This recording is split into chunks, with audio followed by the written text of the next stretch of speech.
जय हिंद दोस्तों, स्वागत है आप सभी का आपका अपना प्यारा सा एजुकेशनल चैनल आरएस ज्ञान संग्रह पर। जैसा कि आपको पता है कि हम विज्ञान में गेस क्वेश्चन का एक सीरीज चला रहे हैं जिसमें आपका 3 वीडियो कंप्लीट हो चुका है। आज हमारा चौथा वीडियो यानी कि डे 4 है इसका। ठीक है, इसमें क्या रहेगा तो विज्ञान का गेस क्वेश्चन रहता है। एक वीडियो में हम 10 क्वेश्चन करवाते हैं, यानी 3 वीडियो में आपका 30 क्वेश्चन कंप्लीट हो चुका है। तो आज हमारा डे 4 है। इसमें हम क्वेश्चन नंबर 31 से लेकर क्वेश्चन नंबर 40 तक कंप्लीट करेंगे।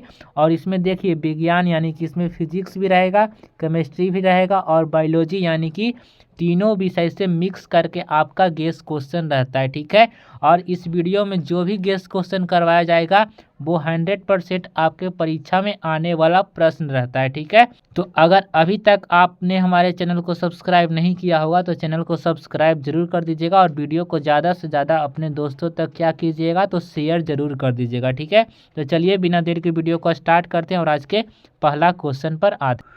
तो ये हमारा क्वेश्चन आज का पहला क्वेश्चन है। क्वेश्चन क्या है, ओम का नियम क्या है, इसको लिखना है। ओम का नियम क्या है, और आपके बोर्ड एग्जाम के लिए बहुत ही ज़्यादा इम्पोर्टेंट क्वेश्चन ये है।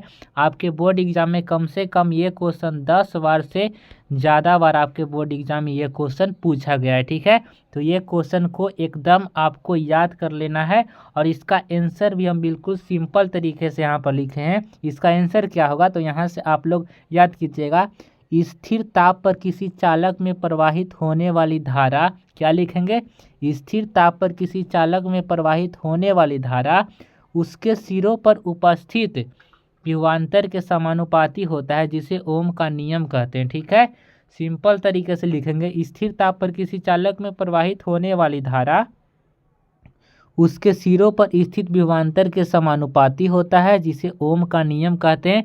अर्थात हम लिख सकते हैं कि भी जो होता है वो समानुपाती होता है आई के, यानी कि विभवांतर होता है वो समानुपाती होता है धारा के, जहाँ भी को हम विभवांतर बोलते हैं और जो आई है वो चालक में प्रवाहित क्या है तो धारा है। ठीक है, तो आशा करते हैं कि आपको ये क्वेश्चन समझ में आ गया होगा। ये हमारा आज का पहला क्वेश्चन था। ठीक है, तो चलिए आज के दूसरा क्वेश्चन पर आते हैं और दूसरा क्वेश्चन का आंसर देने का प्रयास करते हैं। तो क्वेश्चन क्या है, विद्युत फ्यूज क्या है, यह किस मिश्र धातु का बना होता है। तो यहाँ पर भी आंसर इसका भी हम बिल्कुल सरल भाषा में लिखेंगे कि विद्युत फ्यूज एक सुरक्षा उपकरण है। क्या लिखेंगे, विद्युत फ्यूज एक सुरक्षा उपकरण है जो लघु पतन की स्थिति में कनेक्शन को तोड़कर विद्युत प्रणालियों की सुरक्षा करता है। क्या करता है, सुरक्षा करता है। और विद्युत फ्यूज जो होता है, विद्युत फ्यूज का जो तार होता है वो सीसा और टीन के मिश्र धातु से बना होता है। ठीक है, तो इस तरीके से इस क्वेश्चन का हम आंसर देंगे। ठीक है, चलिए एक बार और हम पढ़ देते हैं ताकि आपको ठीक से याद हो जाए। तो इसका आंसर हो जाएगा कि विद्युत फ्यूज एक सुरक्षा उपकरण है। क्या है, तो विद्युत फ्यूज एक सुरक्षा उपकरण है जो लघु पतन की स्थिति में कनेक्शन को तोड़कर विद्युत प्रणालियों की क्या करता है तो सुरक्षा करता है।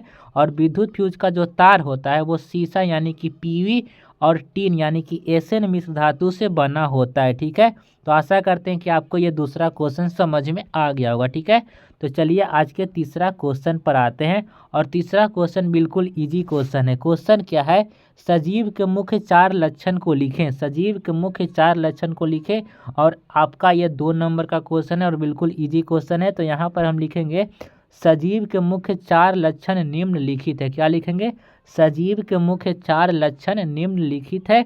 और क्या क्या होता है तो यहाँ पर लिखेंगे सबसे पहले पोषण, उसके बाद लिखेंगे श्वसन, उसके बाद लिखेंगे परिवहन और इसके बाद लिखेंगे क्या तो उत्सर्जन। पोषण, श्वसन, परिवहन और उत्सर्जन ये सजीव के मुख्य 4 लक्षण होता है। पोषण यानी भोजन को ग्रहण करना, श्वसन यानी सांस लेना, परिवहन और उत्सर्जन। ठीक है, ये सजीव का मुख्य 4 लक्षण है। तो आशा करते हैं कि आपको ये क्वेश्चन याद हो गया होगा। ठीक है, तो चलिए आज के चौथा क्वेश्चन पर आते हैं। ठीक है, तो ये हमारा आज का 4th नंबर क्वेश्चन है। क्वेश्चन क्या है, कोशिका के 4 कोशिकांग का नाम लिखें। यानी कोशिका के 4 कोशिका अंग का नाम लिखना है। कोशिका अंग को ही कोशिकांग बोलते हैं, यानी कोशिका के 4 कोशिकांग का नाम लिखना है। तो हम लिखेंगे कोशिका के 4 कोशिकांग निम्नलिखित है। क्या लिखेंगे, कोशिका के 4 कोशिकांग निम्नलिखित है, जिसमें हम पहला लिखेंगे माइटोकॉन्ड्रिया, दूसरा लिखेंगे राइबोसोम, तीसरा लिखेंगे लाइसोसोम और चौथा लिखेंगे रसधानी। अगर 5 कहता तो एक और हम लिख देते, क्या लिख देते हैं, तो गोल्जी काय भी होता है, क्या होता है, गोल्जी काय भी होता है, ठीक है। और भी कहता तो एक और भी हम लिख सकते थे, केंद्रक भी होता है, क्या होता है, तो केंद्रक भी होता है, ठीक है। तो आशा करते हैं कि आपको ये क्वेश्चन समझ में आ गया होगा। कोशिका के 4 कोशिकांग कहेगा या कोशिका के 5 भी कहेगा कोशिकांग, तो आप लोग लिख सकते हैं।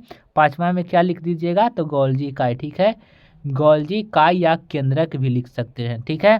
तो आशा करते हैं कि आपको ये क्वेश्चन अब कंप्लीट हो चुका होगा, याद हो चुका होगा, ठीक है। तो चलिए आज के नेक्स्ट क्वेश्चन पर आते हैं। क्वेश्चन हमारा है, हाइड्रोकार्बन क्या है, यह कितने प्रकार का होता है। हाइड्रोकार्बन क्या है और यह कितने प्रकार का होता है, ये आपके बोर्ड एग्जाम के लिए बहुत ही इंपॉर्टेंट क्वेश्चन है। तो इसका आंसर बिल्कुल सिंपल तरीके से देंगे और बिल्कुल इजी क्वेश्चन भी है, ठीक है। तो हाइड्रोजन यानी कि H, हाइड्रोजन एवं कार्बन से मिलकर बने यौगिक को हाइड्रोकार्बन कहते हैं। कितना इजी इसका आंसर हो जाएगा, हाइड्रोजन एवं कार्बन से मिलकर बने यौगिक को क्या कहते हैं, तो हाइड्रोकार्बन कहते हैं। और क्वेश्चन में पूछा है कि हाइड्रोकार्बन कितना प्रकार का होता है, तो यहाँ पर हम लिखेंगे कि यह 2 प्रकार का होता है। यानी हाइड्रोकार्बन कितना प्रकार का होता है, तो 2 प्रकार का होता है, जिसमें पहला को हम क्या बोलते हैं, तो संतृप्त हाइड्रोकार्बन और दूसरा को हम बोलते हैं असंतृप्त हाइड्रोकार्बन। तो आशा करते हैं कि आपको ये क्वेश्चन कंप्लीट हो चुका होगा, ठीक है। तो चलिए आज का नेक्स्ट क्वेश्चन है, सोडियम पोटेशियम एवं लिथियम को तेल के अंदर संग्रहित किया जाता है, ऐसा क्यों किया जाता है। तो यहाँ पर इसका हम आंसर लिखेंगे, सोडियम पोटेशियम एवं लिथियम को तेल के अंदर इसलिए संग्रहित किया जाता है क्योंकि यदि इसे वायु में छोड़ दिया जाए तो यह वायु की उपस्थिति में नमी से अभिक्रिया करके आग पकड़ लेता है। इससे बचाव के लिए हम क्या करते हैं कि सोडियम पोटेशियम एवं लिथियम को तेल के अंदर संग्रहित कर लेते हैं, ठीक है। तो आशा करते हैं कि आपको ये क्वेश्चन भी समझ में आ गया होगा। अगर नहीं समझ में आया तो एक बार आओ इसका आंसर को बोल देते हैं, सोडियम पोटेशियम एवं लिथियम को तेल के अंदर इसलिए संग्रहित किया जाता है क्योंकि यदि इसे वायु में छोड़ दिया जाए तो यह वायु की उपस्थिति में नमी से अभिक्रिया करके आग पकड़ लेता है, ठीक है। तो चलिए आज के नेक्स्ट क्वेश्चन पर आते हैं और ये क्वेश्चन भी बिल्कुल इजी क्वेश्चन है, ठीक है। चलिए क्वेश्चन क्या है, पोषी स्तर क्या है, यानी कि पोषी स्तर किसे कहते हैं, एक आहार श्रृंखला का उदाहरण भी देकर बताना है, ठीक है। तो चलिए इसका भी आंसर हम देते हैं। इसको क्या लिखेंगे, तो किसी खाद्य श्रृंखला के अलग अलग चरणों, क्या लिखेंगे, किसी खाद्य श्रृंखला के अलग अलग चरणों या स्तरों को पोषी स्तर कहते हैं। क्या लिखेंगे, किसी खाद्य श्रृंखला के अलग अलग चरणों या स्तरों को पोषी स्तर कहते हैं। और एक खाद्य श्रृंखला का उदाहरण देना था तो हम यहाँ पर लिखेंगे, पहले लिखेंगे घास, यानी घास को खाता है हिरन और हिरन को खाता है शेर, ठीक है। तो देखिए सबसे पहले जो घास है ये होता है उत्पादक, और घास को जो खा रहा है हिरन इसको हम बोलेंगे प्रथम उपभोक्ता, और जो हिरन को खा रहा है शेर इसको हम बोलते हैं द्वितीय उपभोक्ता। तो इस तरीके से इसका आंसर आपको लिख देना है, ठीक है। तो आशा करते हैं कि आपको ये क्वेश्चन समझ में आ गया होगा, ठीक है। तो चलिए आज के नेक्स्ट क्वेश्चन को पढ़ते हैं और आंसर देने का प्रयास करते हैं। तो क्वेश्चन है, ऊष्माक्षेपी एवं ऊष्माशोषी अभिक्रिया क्या है, इसका उदाहरण भी आपको देकर बताना है, ठीक है। तो चलिए सबसे पहला हम लिखेंगे ऊष्माक्षेपी अभिक्रिया और इसका हम क्या देंगे, तो परिभाषा देंगे। तो यहाँ पर हम लिखेंगे कि जिस अभिक्रिया में उत्पाद के साथ साथ ऊष्मा का भी उत्सर्जन होता है उसे ऊष्माक्षेपी अभिक्रिया कहते हैं। क्या लिखेंगे, जिस अभिक्रिया में उत्पाद के साथ साथ ऊष्मा का भी उत्सर्जन होता है उसे ऊष्माक्षेपी अभिक्रिया कहते हैं। और यहाँ पर उसका एक उदाहरण देंगे। क्या उदाहरण देंगे, यहाँ पर लिखेंगे N2, यानी N2 क्या है, तो गैस है, प्लस का 3H2 ये भी क्या है, गैस है, और दोनों मिलकर बन गया 2NH3 ये भी क्या है, तो ये एक प्रकार का गैस है। और साथ में क्या उत्पन्न हो जाता है, तो ऊष्मा का भी उत्सर्जन होता है और इसी को हम कहते हैं ऊष्माक्षेपी अभिक्रिया, ठीक है। चलिए और दूसरा हमारा क्या है, ऊष्मा शोषी अभिक्रिया। तो यहाँ पर लिखेंगे जिस अभिक्रिया में ऊष्मा का अवशोषण होता है, जिस अभिक्रिया में ऊष्मा का अवशोषण होता है उसे ऊष्मा शोषी अभिक्रिया कहते हैं। इसका भी उदाहरण दे देंगे N2 + O2 + ऊष्मा और क्या बन जाएगा 2N2O। क्या बन जाएगा 2NO। क्या बन जाएगा 2NO। ठीक है, तो इसका आंसर हो गया। ठीक है, पहला था ऊष्मा क्षेपी अभिक्रिया और दूसरा था ऊष्मा शोषी अभिक्रिया। ठीक है, तो ऊष्मा क्षेपी अभिक्रिया में क्या होता है, तो ऊष्मा का उत्सर्जन होता है, उत्पाद के साथ साथ ऊष्मा का उत्सर्जन होता है। और ऊष्मा शोषी अभिक्रिया में क्या होता है कि ऊष्मा का अवशोषण होता है। ठीक है, तो आशा करते हैं कि आपको ये क्वेश्चन समझ में आ गया होगा। और यहाँ पर आपको जो भी क्वेश्चन करवाया जा रहा है सारा क्वेश्चन गेस क्वेश्चन है और सारा क्वेश्चन आपके बोर्ड एग्जाम में 100% लड़ने वाला यानी कि टकराने वाला क्वेश्चन है। ठीक है, चलिए तो आज का नेक्स्ट क्वेश्चन है विद्युत धारा क्या है, इसका एसआई मात्रक को लिखे।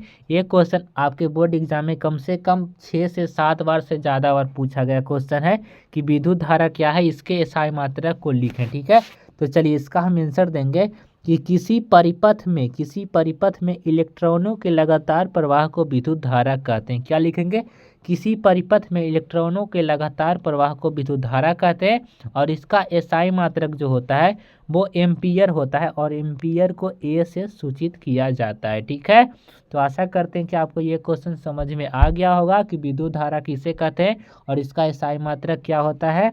तो किसी परिपथ में इलेक्ट्रॉनों के लगातार प्रवाह को विद्युत धारा कहते हैं और इसका एसआई मात्रक एम्पियर होता है। ठीक है, तो चलिए आज के लास्ट क्वेश्चन को पढ़ते हैं और आंसर देने का प्रयास करते हैं। ठीक है, तो चलिए तो देखिए यहाँ पर ये हमारा आज का लास्ट क्वेश्चन है और ये भी क्वेश्चन बहुत बहुत इम्पोर्टेंट क्वेश्चन है।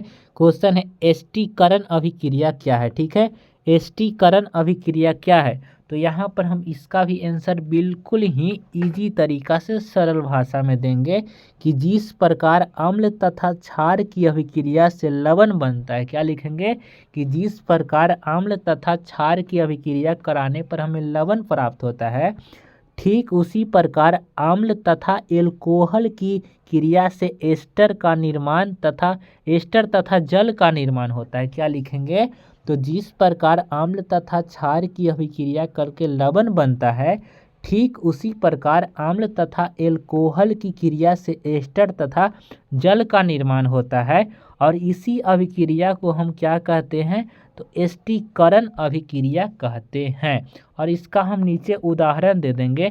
उदाहरण में जैसे हम लिखेंगे क्या, तो CH3COOH ये एक प्रकार का अम्ल है और यहाँ पर एल्कोहल है, क्या है C2H5OH ये एक प्रकार का क्या है, तो एल्कोहल है। तो अम्ल और एल्कोहल दोनों को क्रिया कराएं तो क्या बन गया, तो एस्टर और जल बन गया। यानी एस्टर का यहाँ पर सूत्र लिखा हुआ और यहाँ पर क्या है, जल का सूत्र है, तो एस्टर और जल बन गया और इसी अभिक्रिया को हम क्या कहते हैं, तो एस्टीकरण अभिक्रिया कहते हैं। ठीक है, तो आशा करते हैं कि आपको आज जो 10 गेस क्वेश्चन करवाया गया वो आपको समझ में आया होगा। तो आप लोग क्या कीजिएगा कि इस सारे क्वेश्चन को अपने कॉपी में नोट कर लीजिएगा। क्या करना है, तो नोट कर लेना है और इसको बार बार याद करना है। और अब आपके पास समय नहीं है, बस इन सारे क्वेश्चन को पढ़िए। आपके साइंस से एक भी सब्जेक्टिव क्वेश्चन इससे बाहर नहीं जाएगा, ये हमारा गारंटी है। ठीक है, और इसका 3 वीडियो कंप्लीट, इसका टोटल और इसका 4 वीडियो हमारा कंप्लीट हो गया। तो एक वीडियो में हम 10 क्वेश्चन करवाए थे, तो यानी कि 4 वीडियो में आपका 4 × 10 यानी कि 40 क्वेश्चन आपका कंप्लीट हो गया है। ठीक है, तो कल इसका 5वां वीडियो आएगा और एक वीडियो में हम 10 गेस क्वेश्चन करवाते हैं। और अगर एक दिन में 10-10 क्वेश्चन आप याद करते हैं तो 30 दिन में आपको पता न चलेगा और 300 क्वेश्चन आपके माइंड में यानी कि आपके दिमाग में रहेगा। और इसका आंसर भी हम इस तरीके से देने का प्रयास करते हैं ताकि आप लोग को याद करने में आसानी हो, आप लोगों को याद करने में कोई भी दिक्कत नहीं हो। ठीक है, तो अगर आपको हमारा ये वीडियो अच्छा लगा तो प्लीज़ चैनल को सब्सक्राइब ज़रूर कीजिएगा। क्या करना है, तो सब्सक्राइब ज़रूर करना है और वीडियो को ज़्यादा से ज़्यादा क्या कीजिएगा, तो शेयर भी ज़रूर कर दीजिएगा, अपने दोस्तों के पास शेयर भी ज़रूर कर दीजिएगा। ठीक है, तो इसी के साथ अब वीडियो को हम एंड करते हैं और मिलते हैं कल के वीडियो में। तब तक के लिए धन्यवाद। और आप लोग चैनल को सब्सक्राइब और वीडियो को लाइक ज़रूर कर दीजिएगा। तो आज के लिए इतना ही, धन्यवाद।